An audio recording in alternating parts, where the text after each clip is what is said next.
안녕하세요. 저는 얼마 전까지 결혼을 앞두었다가 다시 싱글이 된 30대 남성입니다.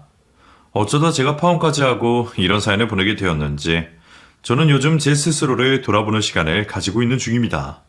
좋은 사람을 만나는 것이 이렇게 어려운 일인지 파혼을 하고서야 새삼 깨닫게 되는 것 같습니다. 친중하다고 생각하고 제 앞가림 정도는 한다 싶었는데 그럼에도 결혼은 참 어려운 일인 것 같네요. 어쩌다 이 채널을 알게 되고 사연들을 들어보니 저 같은 분들이 적지 않은 듯한 것 같더군요.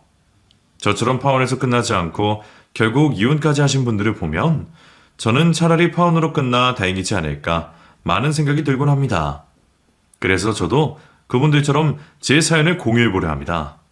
사실 저는 파혼을 겪기 전까지는 인생에 큰 굴곡이 없던 사람이었습니다. 그건 감사하게도 저희 부모님 덕분이었죠.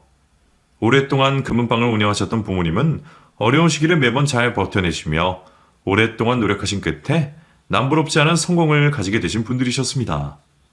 시장 한켠 작은 금방에서 시작해 사업을 성공으로 이끄신 부모님 덕분에 저는 모자람 없는 환경에서 자랄 수 있었고 그런 부모님의 덕을 늘 감사히 생각하고 있었습니다.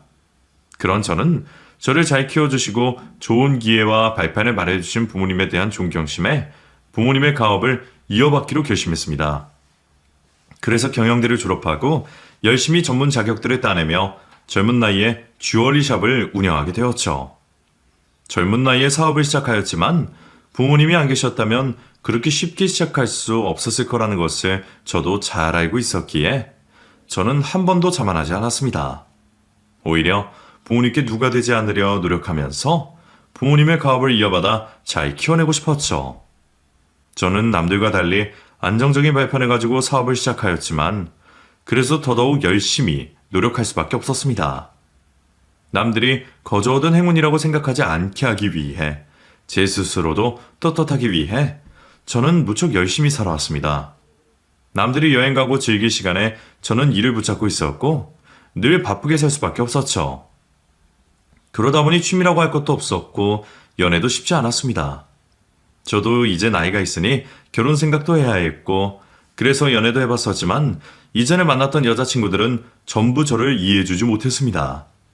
늘 바쁘게 사는 저를 원망하고 제가 자신들보다 일이 더 중요한 사람이라며 자기들에게 희생하지 않는 것을 속상해했습니다. 저도 나름 시간을 빼서 챙기려고 했지만 그들이 원하는 것은 늘 그 이상이었습니다.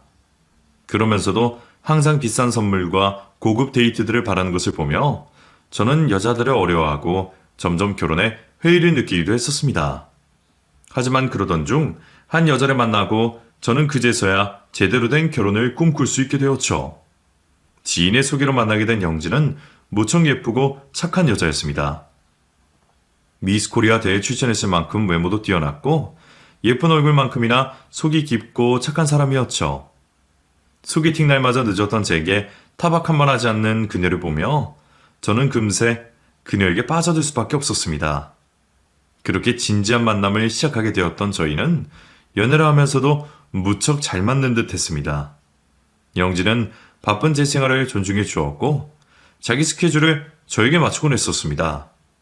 그럼에도 매번 시간을 많이 내지 못해 미안해하는 제게 성공하려면 바쁠 수밖에 없다며 오히려 저를 위로해주고 제가 바빠도 이해하며 응원해 주었죠.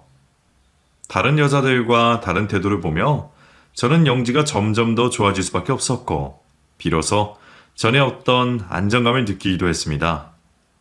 여자들 마음을 충분히 헤아리지 못해 결혼이라는 건 늘 어렵게만 생각하던 저도 그런 영지와는 행복한 가정을 꾸리고 결혼 생활을 잘 해나갈 수 있을 것만 같았습니다.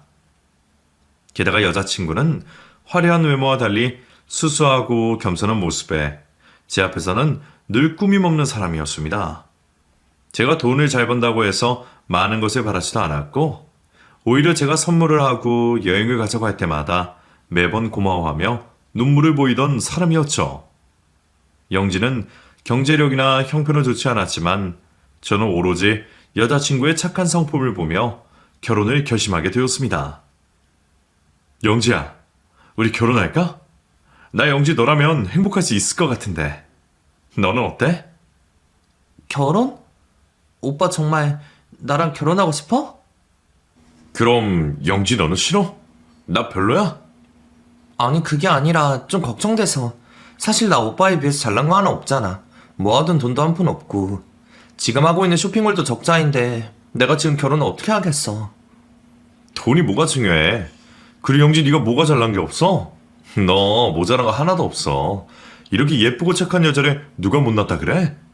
그리고 나를 이렇게 이해해주고 좋아해주는 사람은 영지 너밖에 없을 거야.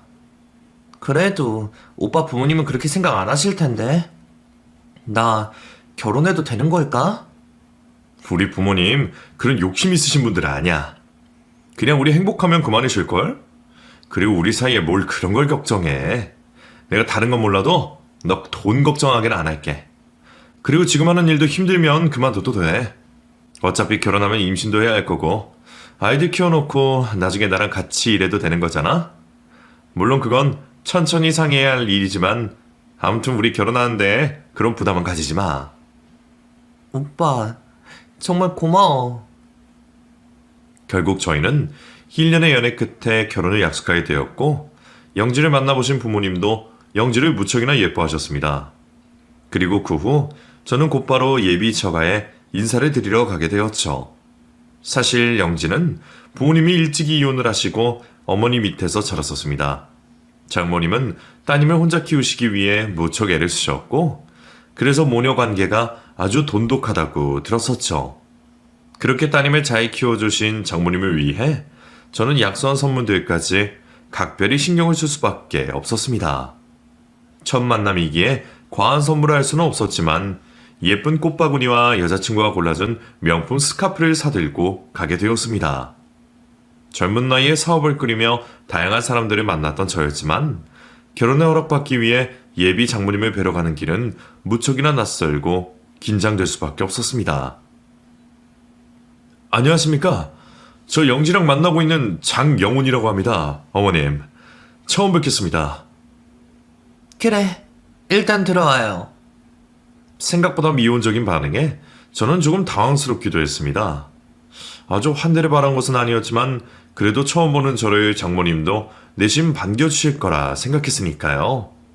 그렇게 조금 당황스러운 마음으로 집으로 들어간 저는 분위기를 풀어보기 위해 곧장 선물을 건넸고 그제서야 조금 표정이 풀어지신 장모님을 볼 수 있었습니다.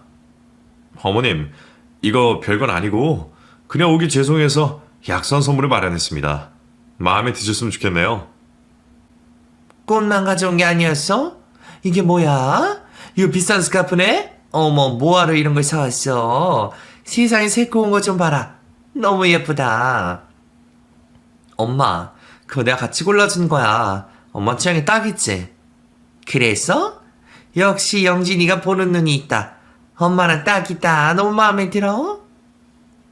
엄마, 오빠한테도 고맙다 해야지. 오빠 선물이잖아. 그래, 자네한테도 고맙네. 잘 쓸게. 아닙니다. 마음에 드셔서 다행이에요. 영지가 잘 골랐네요. 어머님이랑 잘 어울리십니다. 그치? 잘 어울리지? 우리 영지가 워낙 센스가 있어. 얘는 어딜 가나 사랑받을 애라니까? 그래서 그런지 우리 영지 어릴 적부터 주변 엄마들이 영지를 며느리 삼겠다고 얼마나 탐을 내던지 옛날부터 난리도 아니었었어. 게다가 미스 코리아 되고 난 이후로는 여기저기서 선자리도 참 많이 들어왔었지. 그때 우리 딸이 너무 어려서 결혼은 아직 이르다 싶어서 다 거절했었는데 얼마나 대단한 집들에서 그랬던지. 재벌 2세까지 우리 딸을 만나보겠다고 대시를 하고 그랬었다니까. 그때 그 남자가 영진한테 비싼 선물하고 그러지 않았었니? 엄마, 오빠 앞에서 왜 그런 얘기를 해? 뭐 어때? 더 지난 얘기인데. 자네 혹시 기분 나쁜 건 아니지? 나도 그냥 옛날 이야기 하는 거야. 예, 괜찮습니다. 그래. 우리 영지가 그때 의사, 변호 사이에 재벌 아들까지 쫓아다니는 바람에 귀찮아서 애 좀 먹었거든. 연락했던 사람 중에 연예인도 있었지 아마?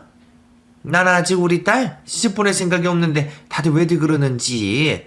멋대로 나를 찾아와서 장모님이라고 그러지를 않나, 선물을 갖다 주지 않나, 아주 난리였었어. 그때 아마 몇백만 원치는 받았을 거야, 그치? 그래서 솔직히 나는 영지가 내심 전문직 정도는 만날 줄 알았었는데. 예쁜 딸 자랑에 여념이 없던 장모님은 제 앞에서 영지에게 관심을 갖던 대단한 남자들 얘기를 하시더니 아무래도 저는 그 정도는 아니다 싶으신지 저를 탐탁치 않아 하셨습니다. 아, 엄마, 왜 자꾸 옛날 얘기를 해? 재벌 2세 의사, 그런 거 내가 싫다니까. 사람 배경 보고 결혼하는 것도 아니고, 사랑이 제일 중요하잖아. 그리고 우리 오빠도 대단한데 왜 그래? 웬만한 전문직보다는 우리 오빠가 더 잘 벌걸? 주얼리샵 운영하고 있는데 돈이 문제야? 그래? 자네 능력 좀 있나? 보석 팔아서 돈이 좀 되는 거야? 아, 예. 뭐 열심히 하고 있고 아마 어머님이 걱정하실 정도는 아닌 것 같습니다. 물론 어머님이 원하시는 만큼 대단한 사이는 아닐지 모르겠지만 저희 결혼해도 제 영지 고생시킬 일은 없을 겁니다. 저 영지 위에 다 해줄 수 있고 영지 행복하게 해주겠습니다. 엄마, 집도 오빠네 부모님이 마련해 주시겠대. 저기 서초동에 땡땡 아파트 엄마 다 알지? 어머, 그래? 벌써 거기까지 얘기가 된 거야? 예, 자세한 건 상견례에서 어른들끼리 나누셔야겠지만 결혼 문제에서도 걱정하실 건 없으실 겁니다. 그럼 내가 또 조금 마음이 놓이네. 사실 나도 자네가 열심히 산다는 얘기는 영지한테서 들었지만 젊은 사람이 잘 모르는 사업 한다니까 걱정이 되더라고. 내가 뭐 보석 그런 걸 아나? 그런데 어른들도 도와준다고 하시고 자네도 우리 딸 고생 안 시키겠다고 하니까 나도 믿어봐야겠지. 그럼 중요한 얘기는 어른들끼리 하는 걸로 하고 얼른 상견례 날을 잡게. 다행히 장모님께서는 저를 믿고 결혼을 허락하셨고 저희는 곧바로 상견례 날짜를 잡게 되었습니다. 그렇게 상견례 날이 되었고 드디어 본격적인 결혼 이야기를 나누게 되었습니다. 예쁘고 싹싹한 영지를 마음에 들어 하셨던 부모님은 저희 결혼을 최대한 도와주고 싶어 하셨고 그래서 팔아도 비싸게 받을 서초동 아파트를 아무 조건 없이 내어주기로 하셨습니다. 신축은 아니지만 잘 지은 구축이라 내부도 깨끗하고 당장 입주를 해도 아무 문제가 없는 집이었죠. 그런 집을 주신다는 부모님께 저는 감사의 따름이었습니다. 하지만 장모님은 그걸로는 아쉬운 듯 하셨죠.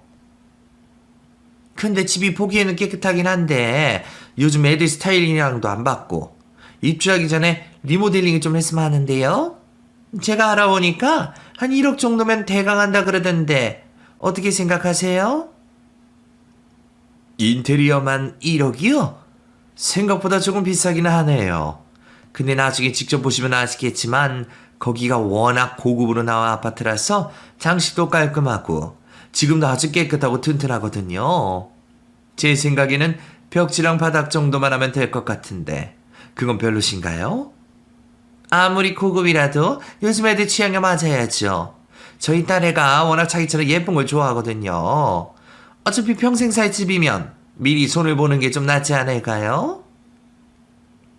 예상하지 못한 리모델링 얘기에 부모님도 당황하시는 듯 하셨지만 이왕 해줄 거면 제대로 해주자며 장모님이 원하시는 대로 1억의 리모델링비까지 지원을 약속하셨어요. 인테리어 비용이야 제가 해도 되는 거지만 부모님께서는 하나뿐인 자식이 결혼하는데 제대로 해주시고 싶으시다며 끝까지 지원을 아끼지 않으셨습니다. 이왕 하는 거 아이들이 좋다는 대로 해야겠죠. 그럼 아이들끼리 상의해서 취향껏 인테리어 하는 걸로 하고 제가 끝까지 도울 테니 사돈도 집 문제는 걱정 놓으세요. 그래 주시면 감사하죠. 신혼집에 인테리어까지 해주신다고 그러시니 제가 뭐라 말씀을 드려야지 모르겠네요. 저희 딸 예뻐해 주셔서 감사합니다. 감사는요. 결혼하면 영지도 저희 자식이나 다름없는데 아이들에게 해주는 것은 전혀 아깝지 않죠. 그러니 부담 갖지 않으셔도 됩니다. 저희는 아이들만 행복하면 되니까요. 그럼요. 저도 아이들만 행복하면 더 바라는 게 없습니다. 저도 장서방 제 자식처럼 생각하죠. 그래도 먼저 이렇게 위해 주시고 생각해 주시니 제가 몸둘 바를 모르겠습니다. 신혼집을 이렇게 해주시면 예물은 어떻게 해주시려는지 기대되네요. 장모님은 이혼하고 혼자 힘들게 키운 딸을 시집 보낸다며 남부럽지 않게 결혼하길 바라셨고 예물과 예단에도 기대가 많아 보이셨습니다. 너무 당당하게 요구를 하시는 것들이 이상했지만 저는 수수한 여자친구를 믿으며 결혼을 진행하게 되었죠. 하지만 결혼을 준비할수록 저는 장모님 때문에 스트레스를 받을 수밖에 없었습니다. 부모님이 신혼집에 예물까지 해주기로 하셨으면 더 바라시는 게 없을 줄 알았더니 장모님의 요구는 끝이 없었습니다. 주얼리샵을 운영하는 저를 두고도 비싼 브랜드에서 예물을 해야 한다며 억지를 부리시고 호텔에서 결혼식을 했으면 좋겠다. 영지가 1,000만 원짜리 드레스를 입었으면 좋겠다며 자꾸 과한 것들을 바라고 계셨습니다. 그래도 한 번뿐인 결혼식이지 않나. 우리 딸애가 입을 드레스인데 아무거나 입혀서 되겠어?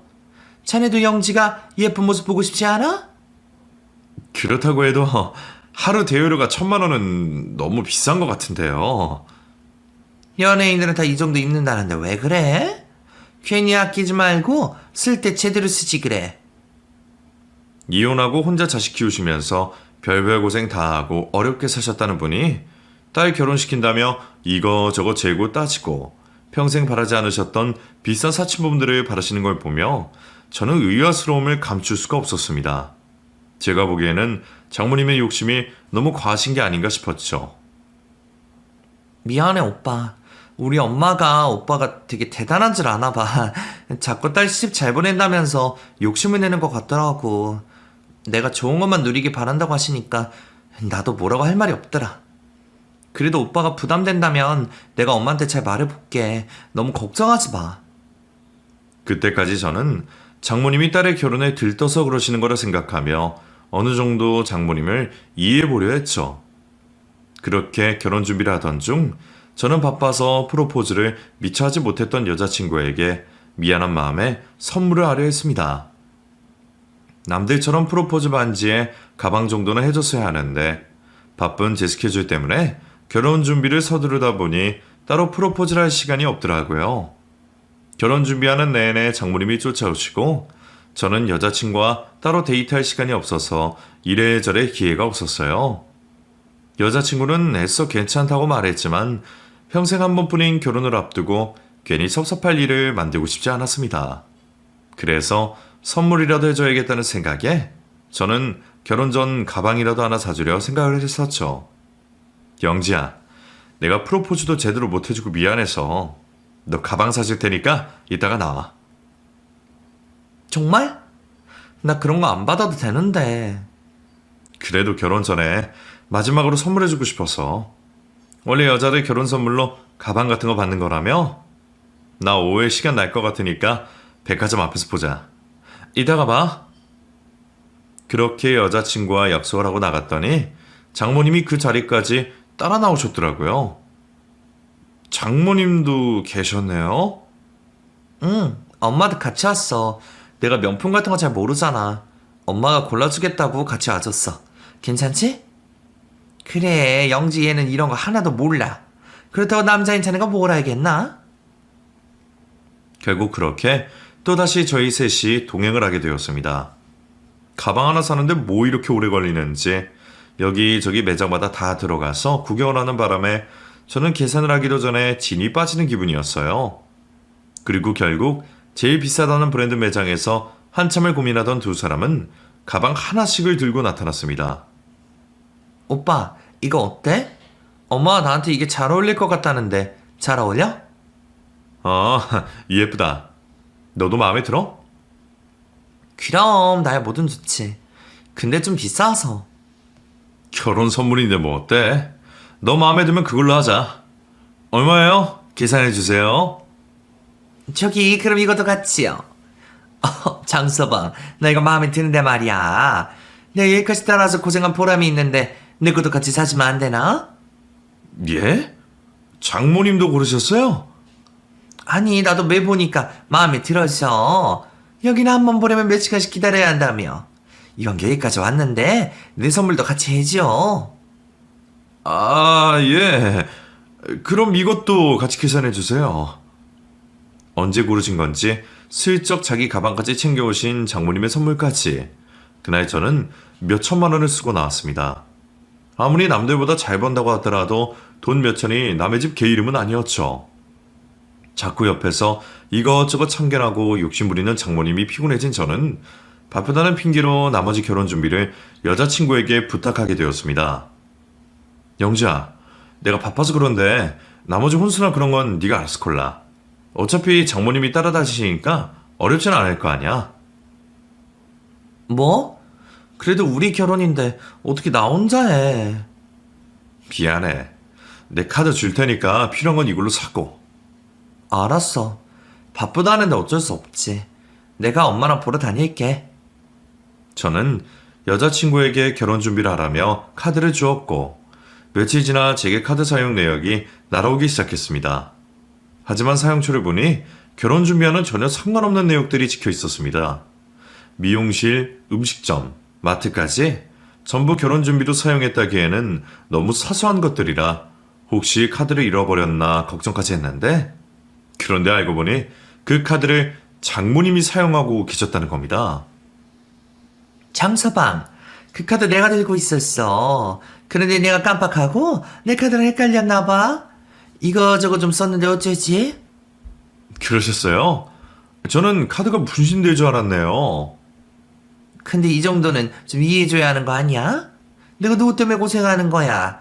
다 자네랑 우리 딸 도와주는 거잖아. 아, 예, 그렇죠. 그럼 나 카드 마음 놓고 써도 되는 거지? 예, 그럼 계속 수고해주세요. 감사합니다, 장모님. 당당하게 계속 쓰겠다고 하는 것이 황당하기는 했지만 그래봤자 생활비로 얼마를 쓰겠냐며 저는 대수롭지 않게 생각했습니다. 그런데 점점 장모님의 씀씀이가 커지는 것을 보며 저는 결국 카드를 다시 받아올 수밖에 없었습니다. 그 집 살림을 제가 아주 모르는 것도 아닌데 매일 한우의 일식집에 평소에는 먹지 못할 비싼 것들만 골라서 먹고 다니고 갑자기 강남 미용실을 들락거리는 장모님을 보며 저는 쎄한 기분을 느꼈습니다. 제가 알던 여자친구와 비교되게 사치스러운 장모님을 보며 저는 점점 결혼의 확신을 잃어가고 있었죠. 그러던 중 얼마 뒤 거래처를 들리러 나왔던 제게 직원들의 다급한 전화가 걸려왔습니다. 대표님, 지금 좀 빨리 오셔야 할 것 같은데요. 제 대표님 장모님께서 샵으로 오셔서요. 뭐? 장모님이 거기 왜 오셨어? 글쎄요, 대표님은 찾지도 않으시고 이거저거 꺼내달라 하셔서 저희도 지금 난감하네요.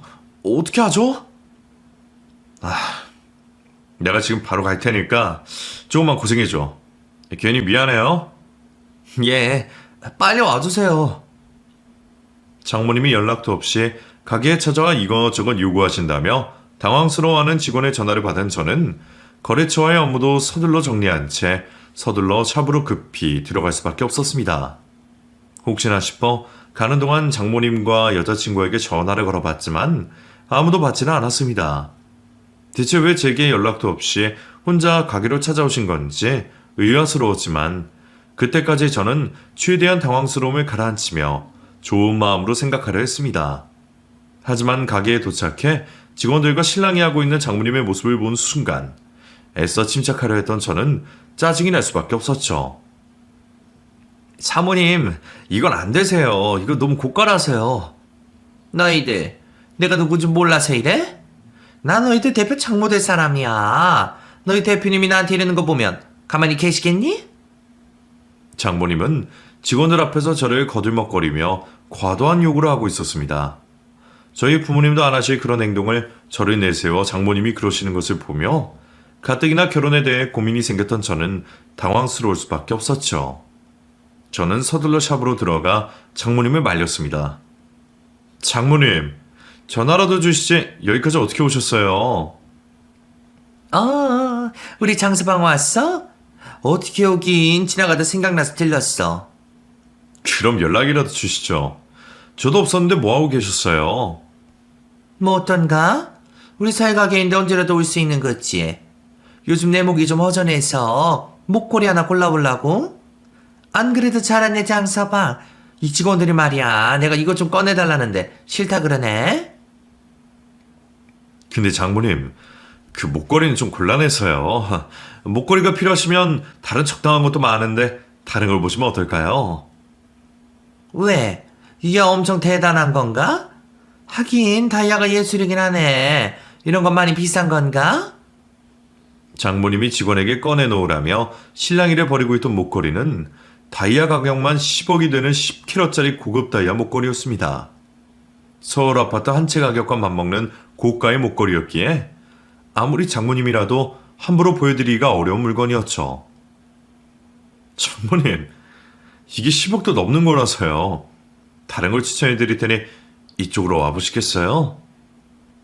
회유를 하려는 저를 보며 장모님은 기분 나빠하셨습니다.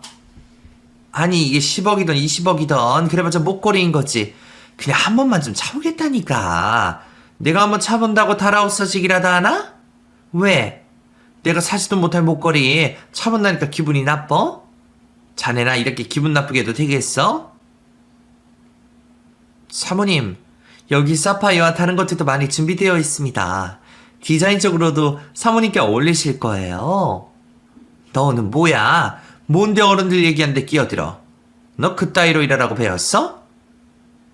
말려하는 저 때문에 화가 많이 나셨는지 엄한 직원에게까지 화풀이 하시는 장모님 때문에 저는 결국 장모님께 10kg 다이아 목걸이를 내어드렸습니다. 김시장, 장모님 걸어드리세요.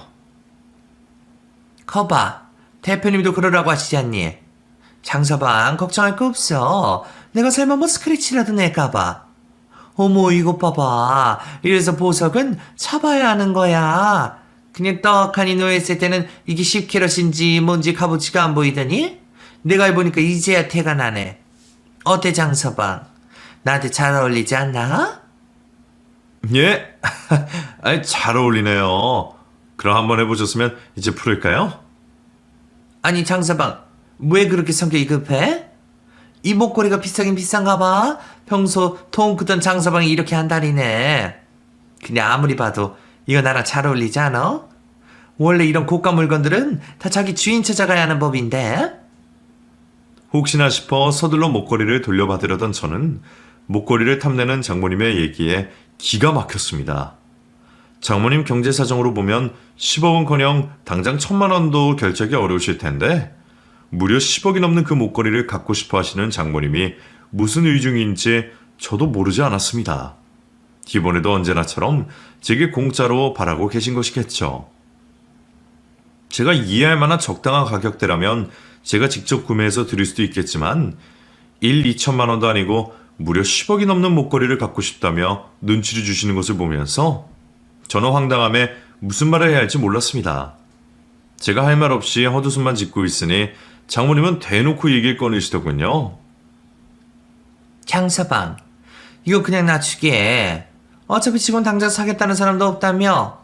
이왕 선물할 거 통 크게 이런 거 한번 해두면 내가 두고두고 자네 기억하지 않겠나? 괜히 쓸데없이 이거저거 자잘한 거 한다 그래서 나중 돼서 기억이나 하겠어? 그러니까 이거 그냥 놔줘. 그럼 내가 평생 자네한테 고마워할게. 영재랑 둘이 싸운다고 하더라도 내가 장서방 편 들어줄게. 장모님, 이건 정말 안 됩니다. 이거 다른 손님께는 아직 보여드리지도 못한 거예요. 이번 시즌에 저희가 제일 공들여 제작한 제품입니다. 근데 다른 것도 아니고 이런 걸 그냥 달라고 하시면 저도 곤란해요. 아니, 자네 아까부터 말 참 이상하게 하네? 아무리 비싼 거라 해봤자 여기 있는 거 다 자네 거 아닌가? 자네가 운영하는 가게 물건이면 장모한테 건넬 수도 있는 거지. 사람 속이 왜 그렇게 좁아? 자네 정말 내 딸이 사랑하긴 하는 건가? 옛말에 마누라가 마음에 들면 저같은 말뚝에다가도 절을 한다 그랬어. 자네가 지금 나한테 섭섭하게 구는 건 내 딸한테 애정이 적다는 증거 아니야? 그 얘기가 지금 여기서 왜 나오나요? 제가 그동안 영지랑 장모님께 못한 것도 별로 없지 않습니까? 그러니까 끝까지 잘하라 이거지. 잘난 내 딸 데려가려면 이 정도는 껌이지. 자네 그 정도 능력은 되지 않아? 제가 다른 거라도 해드릴 테니까 일단 그건 풀어주세요. 자꾸 이러시면 저 정말 곤란합니다. 잘 설명하면 적당히 하시고 포기하실 줄 알았는데 장모님은 끝까지 그 다이아 목걸이를 탐내며 풀지 않았습니다. 그리고 아주 당당히 딸을 데려가려면 그 정도는 해야 하는 거 아니냐며 당신 딸을 물질적 가치로 판단하시더군요. 저도 이런 말까지 하고 싶진 않았지만 그게 딸 팔아서 장사하려는 게 아닌가 싶은 생각이 들었습니다. 그동안 웬만한 일들은 참고 이해해보려 했지만 그 상황은 도무지 이해가 되지 않았어요. 결국 제 말이 통할 것 같지 않아 여자친구에게 전화를 걸고 있던 사이에 장모님은 서둘러 가게를 벗어나셨습니다. 장서방, 그럼 그런 줄 알고 있을게. 고마워. 대표님, 사모님 그냥 나가시는데요? 뭐? 아니, 장모님! 그렇게 그냥 가시면 어떡해요? 끝까지 제 전화를 받지 않던 여자친구와 제 목소리 듣고도 급히 가게를 빠져나가는 장모님을 보며 저는 결국 참던 화가 치밀어 올랐습니다. 아무리 가족이 될 사이라고 해도 지켜야 할 선이 있는 건데 그런 억지를 부리는 것이 전혀 이해할 수 없었죠. 저는 뛰어나가 도망가려는 장모를 붙잡았고 기어이 화를 내며 목걸이를 돌려받으려 했습니다. 이제 그만 좀 하시죠. 제가 참는 것도 여기까지입니다. 더 이상 고집 부리시면 저 장모님이랑 잘 지낼 수 없습니다. 얼른 목걸이 돌려주시고 다음에 얘기하시죠. 어머머, 자네 지금 나한테 화내는 건가? 자네 설마 우리 영지한테도 그러나? 자네 이렇게 폭력적인 사람이었어? 그러게 왜 제가 이런 말까지 하게 만드십니까? 먼저 억지 피운 건 장모님이시잖아요. 세상에, 자네 이러다가 나 아주 잡겠어? 아무리 비싸봤자 결국 목걸이 하나인데 이거 가지고 장모한테 이래도 되는 거야? 어디 장모 앞에 화를 내고 장모를 이렇게 무시해? 제가 욕을 한 것도 아니고 소리를 지른 것도 아닌데 화를 낸다며 폭력적이라니. 이제야 본색을 드러내는 거니. 막말을 하던 장모는 제가 당신을 장모 대접하지 않는다며 화를 내더니 영지에게 전화를 걸어 저를 바꿔줬습니다. 영지야, 장서방이 나한테 화를 내고 나를 이렇게 무시해도 되는 거냐? 그깟 목걸이 가지고 사람을 이렇게 무시해도 되는 거냐고? 나 참 기막혔어. 자네, 영지 전화 좀 받아보게. 여보세요? 오빠 우리 엄마한테 정말 화내고 무시했어? 아니 겨우 목걸이 가지고 그런 식으로 해야 해? 나 오빠 이런 사람인 줄 정말 몰랐네. 나야말로 장모님이 이런 분인 줄 몰랐네. 그 목걸이 다이아만 10억이야. 집안처럼 맘먹는 목걸이 가지고 그냥 달라고 우기시면 어떡해. 그리고 너는 내가 계속 전화할 때는 받지도 않더니 이제서 장모님 편만 들고 있는 거야? 10억? 오빠 그럼 겨우 10억짜리 다이아 때문에 우리 엄마한테 그러는 거야? 우리 엄마가 오죽하면 그런 억지를 부리겠어. 솔직히 오빠 형편에 그 정도 불가능한 것도 아니잖아. 이럴 때 한번 잘하면 두고두고 점수 탈 수 있는데 겨우 10억이 아까워서 이렇게 하는 거야? 오빠, 우리 엄마한테 이러면 앞으로 어쩌려고 그래. 난 그동안 오빠가 눈치껏 알아서 잘하길 바랬는데 자꾸 이렇게 나오면 나 정말 실망이야. 그때까지 저는 여자친구와 나서서 장모님을 말려줄 거라 믿고 있었습니다. 그런데 결국 자기 엄마와 똑같이 구는 여자친구를 보며 저는 실망을 금치 않을 수가 없었습니다. 수수하고 착한 줄만 알았던 내 여자친구가 남자 덕바라고 팔자를 폈다고 생각하는지 전셋집 살던 사람이 남의 물건을 가지고 겨우 10억이라며 뻔뻔하게 구는 것이 어이가 없었죠. 그리고 저는 그제서야 고민하던 마음이 정리되는 기분이었습니다. 장모님이 이상하다 싶어도 여자친구는 그러지 않을 거라 믿고 어떻게든 결혼을 하려 했던 저는 결국 똑같은 모녀를 보며 그 자리에서 파혼을 결정하게 되었습니다. 진짜 어이가 없어서. 야, 너 10억이 얼마나 큰 돈인 줄은 알고 그깟 10억 그러는 거냐? 너희 엄마나 너나 너무 개념이 없는 거 아니야? 아니면 남의 돈이다 싶어서 그렇게 하찮게 생각하는 거냐? 제대로 된 직업도 없이 돈도 없는 게 돈 좀 있는 남자가 결혼하게 되니까 10억, 20억이 그냥 껌값 같고 그래? 너 나한테 실망이라고? 그래, 나도 너한테 참 실망이다. 네가 이런 사람인지도 모르고 착하다고 결혼까지 하려고 그랬다니 내가 바보 등신이었구나. 이제라도 본색 드러내고 알게 해줘서 고마워. 아무튼 우리 파혼하는 거고 네 엄마는 절도로 신고할 테니까 경찰서에서 보자. 장서방, 지금 무슨 소리 하는 건가? 파혼이라니, 신고라니. 설마 둘이 싸워서 이러는 거야? 아무리 그래도 어떻게 내 앞에서 그런 소리를 해? 아직도 상황 판단이 안 돼요? 나 이제 당신 사위 아닙니다. 그리고 아직 결혼도 안 했는데 사위는 무슨 사위예요? 장서방, 내가 미안해. 내가 잘못했네. 그렇다고 이러는 건 아니지. 결혼 전에 큰 소리 내서 좋을 게 뭐가 있어. 지금이라도 영지한테 전화해서 사과하고 나랑도 좋게 끝내게. 어? 제가 왜 그래야 하죠? 저는 좋은 말로 여러 번 기회 드렸습니다. 아무튼 저 그쪽 따님이랑 파혼했고 당신 신고할 테니까 변명하고 싶거든 경찰서에 가서 하세요. 저는 곧장 장모를 경찰에 신고했고 장모는 현행범으로 잡혀 유치장 신세를 면할 수 없었습니다. 우리가 정말 가족도 아니고 CCTV 영상이나 직원들 증언까지 절도 증거가 너무 명확했기 때문에 더 손쓸 필요도 없었네요. 자기 엄마 소식에 여자친구가 경찰서로 뛰어왔고 합의가 없으면 실형이라는 말에 두 모녀는 그제서야 제게 사정을 하기 시작했습니다. 오빠, 제발 한 번만 봐줘. 이러다가 우리 엄마 정말 감옥 가겠어. 기러게, 누가 남의 물건 훔치래? 그 비싼 걸 들고 가기도 무서워할 거라 생각한 거야? 너나 너희 엄마가 뭘 믿고 그렇게 했는지 모르겠지만 우리 이제 결혼할 사이 아닌데 내가 합의해 줄 필요가 있을까? 정말 꼭 이렇게까지 해야겠어? 나 오빠랑 파혼하고 싶지 않아. 내가 잘못했어. 우리 엄마가 너무 성급하게 굴었어. 엄마 대신 내가 사과할 테니까 화 풀면 안 돼? 내가 지금 화가 나서 객기를 부리는 걸 생각하니? 천만에. 나 지금처럼 차분한 적이 없는 것 같다. 이제서야 네가 제대로 보인다. 아무래도 내가 그동안 착해 보이는 네 얼굴에 속아서 너를 너무 몰랐지 싶다. 생각해보면 너희 모녀가 남의 돈이라고 쉽게 생각하고 고맙다며 덥석덥석 받을 때 알아봤어야 하는 건데 너 웬 호구 하나 껴서 팔자 펴보라고 한 거면 잘못 생각한 거야. 나 사업하는 사람이고 손익 계산할 줄 아는 사람이야. 내가 잘못했어. 오빠가 이렇게 화내는 거 나도 이해해. 그럼 우리 합의하자. 합의하고 우리 엄마 좀 풀어줘. 합의? 무슨 조건으로 합의를 볼 건데? 뭐든 오빠가 원하는 대로 해줄게. 다시는 눈에 띄지 말라면 안 띄고 사과하려면 사과할게. 뭐야? 나한테는 성의를 보이라 그러더니 너는 겨우 말 몇 마디로 구제받고 싶은 거야? 합의를 하려면 제대로 해야지.